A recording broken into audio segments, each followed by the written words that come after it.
There is such a thing in Canada called the Dominion Party.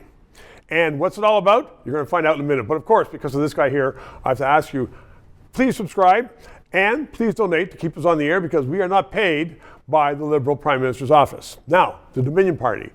It actually is a party in Canada, and Brad Harness is the leader of it. He joins me now. Brad, not Brand, but Brad Harness. Welcome to the show. Tell us, what is the Dominion Party? Well, thanks, Stephen. Dominion Party is something new. It came out of discussions back in the summer of 2022. It just seemed to me that a lot of the people... You're just sitting in your backyard having a beer. Why 2022? Was there some Why 2022? incident? You know, we were coming out of lockdown more or less. Right. There was a lot of unhappiness in the land, and I've lived in a lot of places in Canada, so I have a lot of contacts, and right. I was hearing approximately the same complaints. Unhappiness with the path the country's on, not pleased with the government, not pleased with the electoral system. No, there's a lot of people not pleased with the government.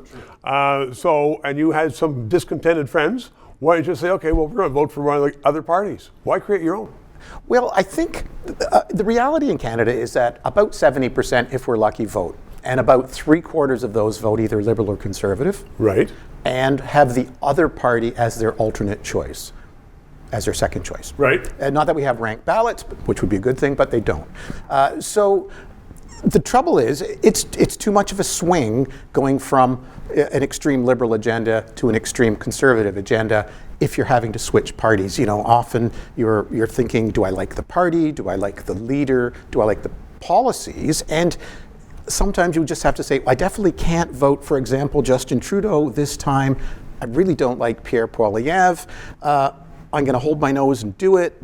I might like 2 or 3 of their policies, but I don't like the other 6. Or I may not vote. And in Ontario, of course, at the last provincial election, we had the lowest turnout ever at 43%, which is a real shame when you see countries around the world, you know, desperately seeking democracy.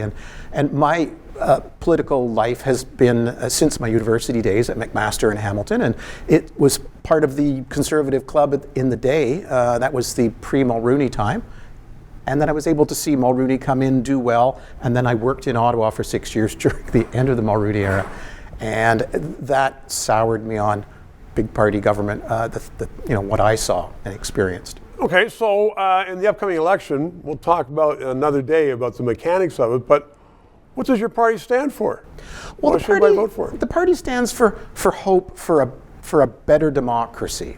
The big problem we have in Canada, in particular, is that it should be based on around the concept of representative democracy. Right. But in fact, the MPs are highly controlled by their parties.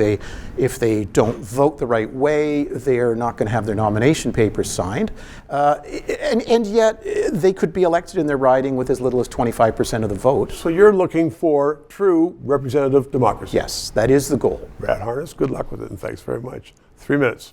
This show provides independent analysis of the issues. We are not paid by the government.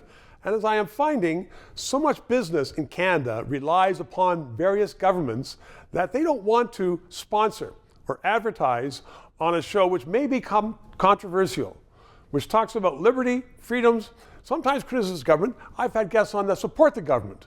But people are saying, you know what?